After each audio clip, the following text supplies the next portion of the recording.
Sup Shredders, my name is Logan aka Spiderhands. Welcome to an SB Reviews, where today we have ourselves a track from an act titled Melba Culp, titled Faces of the Forest. And if we switch over to here, we have ourselves the track on YouTube. We're going to be watching the video for this, that music video, and we're going to listen through this track from start to finish, and we're going to hear what we think.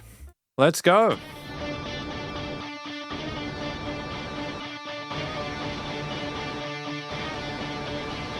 Great sizzle to those guitar tones. Polish with the bass as well.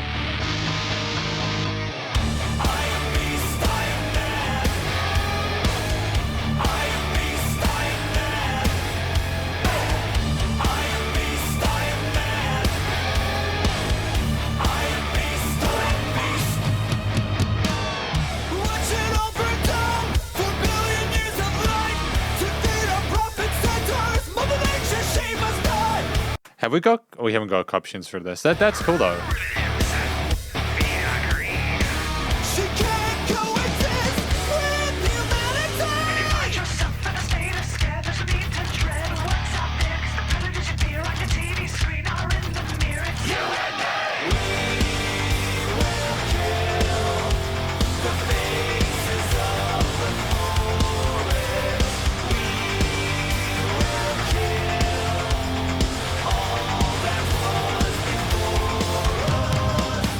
We have really scintillating vocal harmonies here. The message of basically being the destroyers and those that will, kill the faces of the forest, dominating and kind of obliterating everything before us. I think a lot of people can get behind that. I think it also helps that the riff behind that with the guitars, the bass and drums alongside it, very catchy with the vocal melodies, but also really sort of like heavy with the rhythm parts, with the tones and such as tight as well. And back to that hook line in the intro.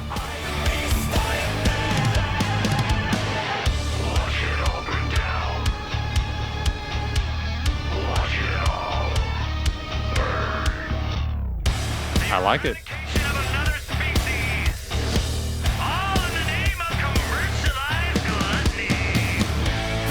And like that little bit of attitude, and like when he's in the suit there, that the characterization of that, of like corporate, I suppose, companies destroying the environment for profit there, I think that it's just kind of the dark comedy of it, the sense of humor that we have alongside is more personable. It's also just a nice change of vocal texture and timbre in there that makes it seem more sort of theatrical than anything else, especially with the audio-visual experience there. It does feel like you're actually having more than just someone playing through a track,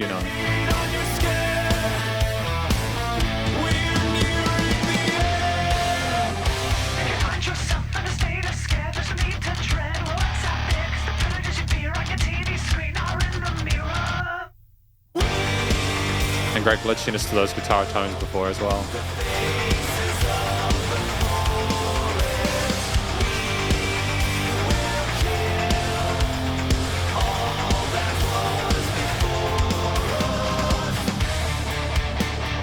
Oh, and halftime.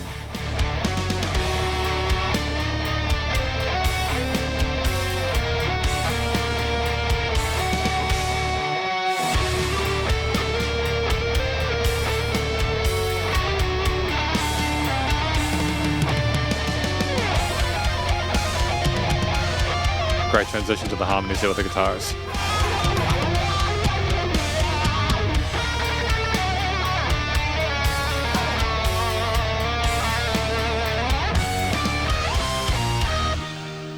So it's almost sort of like a surrealist attempt at a guitar solo here. It's a lot of trepidation in it. We have a similar feeling of it kind of floating and kind of cascading awkwardly through that forest element. They're almost like the hunter is going in for the kill, but they may not also know that someone is hunting them, if that makes sense, i.e. their own extinction. I think the switch-ups from the main to the twin guitars on the side, harmony-wise, is just great from a production perspective because it makes it more interesting when the guitars switch places there. But also shows the adept sort of nature of the writing of the, like for the instrument itself. It highlights both the powerful octave chords that we had as well as the power chords and the rhythm sections. And then you raise yourself the bar up a little bit, go at the fretboard, and you interact with sort of like middle lead harmonies there and just an interesting phrasing scale-wise as well. It's really dope.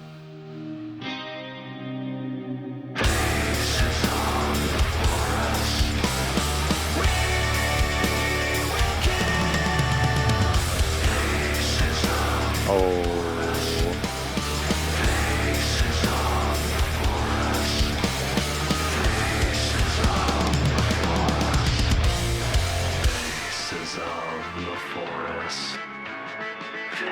voices of the forest.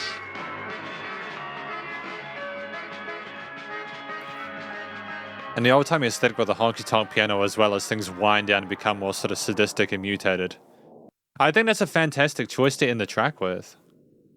I think a lot of the reason why we have the old-timey elements like the honky-tonk piano and stuff like that as well, like the black and white imagery in the film itself, is because a lot of these mindsets about, like destroying the environment for profit and stuff like that originated in the Industrial Revolution, carrying on into the earlier 20th century there. A lot of that old-timey stuff is still carried through today. Even here in New Zealand, we have people who are, they're taking away protections from previously protected parts of our country because they want to strip, they want to get the oil and everything out of it. And they've admitted that a few sort of endangered species will die, but they just need to make money, And I think that is very poignant and very powerful. We're going to talk about this track more in the conclusion, but I want to say that just to Melba Culp, they've done tremendously well. Because welcome to the conclusion of my review of this track from an act named Melba Culp, titled Faces of the Forest. Now, what I think this track is about, I've already spoken about it throughout this piece. I think it's commenting on mankind's obsession with money, becoming more richer and more wealthy, a choice to do so by destroying what really keeps us alive, by eviscerating species of animals, like destroying the environment, etc., the faces of the forest. I think it's specifically animal-oriented, considering the tombstones we had later on for like the leopard and like the sea mink and everything like that. And the dodo. I mean, to be fair, it was really vivid having that 2015 example, because it reminds you, no, even though those things were hundreds of years ago, we are still doing this today. It is still continuing, and it's by far not the only one that's gone. It's incredibly sad. I think that lyrically, with those sort of spoken word parts, we sort of parody the rich capitalists trying to sort of like make money off of it and the lust for wealth. I think it's trying to establish a sense of like kind of dark comedy there, black humor there, where we're kind of laughing at how sort of just absolutely shitty it is. I don't think that this track would have been as effective if it had been sort of like angry and festering at the concept of it, because that's already an obvious thing. I don't think most people are comfortable with animals dying and never existing again. I think that what they're trying to do is approach from a different angle, where they sort of make fun of how just stupid people are and decisions they make, and whilst also talking seriously about the consequences of those actions there. I think it's really intelligent stuff. And again, I really appreciate the vocal performance here. We have these wonderful main and light lines and harmonies there, these melodies there. Artistically, we captivate the audience by soaring an octave above our main leads in those chorus sections there, or even like in fourths or fifths or something like that. It's just very well handled there. But again, it's also theatrical with the way that we're speaking there, and kind of, again, trying to be that old-timey capitalist there. There was also a person sort of spraying themselves with sunscreen and stuff like that, whilst the sort of like world burnt over or whatever, and just kind of killing or getting rid of animals simply for the convenience of it. There's a lot of variety to it. And I think also in that bridge section where we kind of go up in our range and it's sort of head voices, and there's like glitchy guitar parts, and it's going over sort of the mania we have for these things, and the juxtapositions and contradictions involved with that in regards to our own ability to survive in the face of that. I think it was really vivid. The vocals for me were a highlight of it. We can clearly sing, we can clearly act, and I think that this band has a great chance of success through virtue of that alone, because they can do more than simply what is expected of a band or musician in this day and age. They're making a kind of whole all-round experience for the viewer or the listener in this audio-visual format, and it's well handled. It also just sounded huge as a final note. The harmonies sounded massive there, the interval choices we had there, with a wide variety of different scales, not just majors and minors. There were some melodic or harmonic minors and like the scales was there, as well as maybe some modal interchanges there. But the grandiose nature of it, how huge they were because of how things were stacked, made it seem like it really was the end of days and we really were going to the end. It was really sort of surreal, I suppose. The track itself at 3:28 is wonderfully littered with these guitar, bass, and drum elements there, and it's really all we needed. We did not need more than this. Granted, we had like kind of honky-tonky piano bits at the end of the track there before things got filtered and the vinyl started to warp and everything, and then became sort of very sort of disoriented and discombobulated. But the guitars, bass, and drums are the main elements there, going between different verse and chorus sections as well as some interlude parts. And there were bridges as well as spoken word bits. There was a lot of variety within this amount of time there. I think we told the stories that we needed to in a way where they were clearly defined and structured. It was easy to tell where we were in the piece there. There was absolutely no filler there, again, because we weren't just trying to sing the entire time. We vocalized differently. It made it more interesting by default. And we had sort of like defined instrumental sort of chord progressions and bass lines and patterns and everything like that per part. We didn't just copy and paste things and change one thing. We tried to make it sort of individualistic but well tethered together at the same time as like a wider concept. If I talk about a few of the instruments I really appreciated, I thought that the guitars were phenomenal. I thought the heaviness of the distorted layers with the rhythm power chords as well as the octave parts on the sides there were tremendous there. That urgency, that power, that force of humankind walking towards that is exemplified within that. We don't typically go that high with that, and it's not like we're going 8-tune sort of gent stuff, but it's got a force behind it in parts how the bass guitar props itself underneath it and reinforces a lot of those root notes there. There's a bit of movement with the bass guitar outside of it, I think, but the strength of the bass is that it doesn't try to overflow the arrangement. It allows a lot of space for the guitar to do its thing, whether it's the rhythms or the lead sections there, and it's just really sort of like solid and reliable. I thought the lead solos that we had like in that later section there, as well as the harmonized parts like an either side dual guitar leads were great because it offered sort of in the center there was more of a kind of like you were going through a journey and adventure. It wasn't a shred solo or anything like that, not that that's an issue, but I think here taking your time and allowing it to sort of sit and stagger through it and stumble through it with wavering note choices there, with things sort of surrounding you, it almost feels like you're in the forest with these different noises around you. I think that's really tremendous. There's almost an exotic nature, like we're going on an adventure as we engage in this destruction, like the person in this video there, like with the gun and everything like that. Which also corresponds to the fact that a lot of the time when people destroy habitats, they don't destroy habitats or in their own neighborhood, right? It's in other places where they aren't personally affected by it. So I understand the safari thing very well. The drums were wonderful. I appreciate the variety of different sort of like kick, snare, and hi-hat rhythms there. The grooves were central there. It was nice to have mostly sort of normal time with some halftime parts and interlude later on there. And I think that we were very tight with the tempo phrasing there. We didn't overplay, we pocketed a bit. But there was some really cool fills there with a bit of flamboyance there in transitions, and we were comfortable with our time passages as well. We knew how to have sense of chemistry with the other sort of more melodic and harmonic musicians within the mix. Yeah, that makes sense.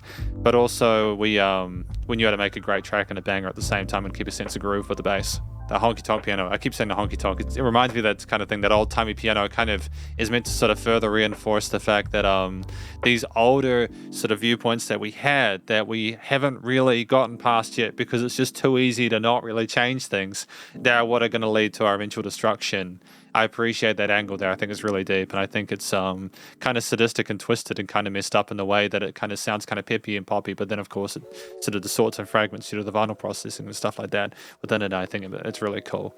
The theme overall, it does kind of sound again like this lead solo-ish thing invoked a sense of adventure moving through it with the exotic sort of scale choices. The heaviness of the guitar power chords invoked a sense of anger and fury with it regardless.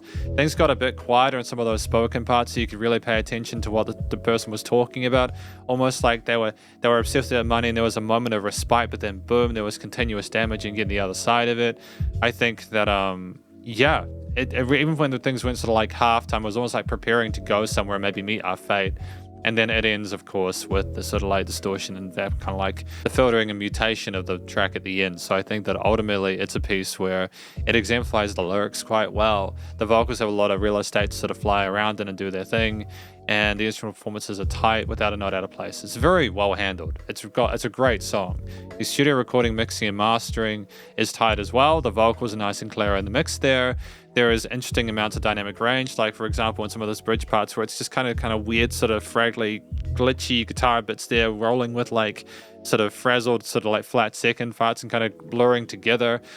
There are those parts, and then we also contrast with when the drums, bass, guitar, and everything else come up with various layers, and they're nicely sort of niched within the frequency spectrum with no weird resonant frequencies. Things are nice and wide in the stereo field. The music surrounds you in the headphones. It's the singer can just sing well, so there's no like excessive production to that. It's not overproduced. You hear a person that would probably just sound just as good live as they did in the studio recording, and it's nice and loud without pumping to the bass compression and limiting is handled. Granted, there's probably a little bit of extra sort of like processing maybe on some of those spoken parts to make them sound a bit more sort of like old-timey, like they're going through like in a 1930s mic. But aside from that, I think ultimately it's very satisfying. Of course, you have the manipulation at the end of the waveforms and stuff like that, which is just great sort of like theater setting, and it's very believable. But that's effectively my review of this track from an act named Melba Culp titled Faces of the Forest. Hopefully you enjoyed it. If you did, please go check him out via their various social medias and a YouTube page, and stay cool and stay safe. And please remember to support your local musicians and artists at this point in time, as he had the hell more than ever thought of crazy stuff going on in the world. And I'll catch you in the next review. Spiderhands out.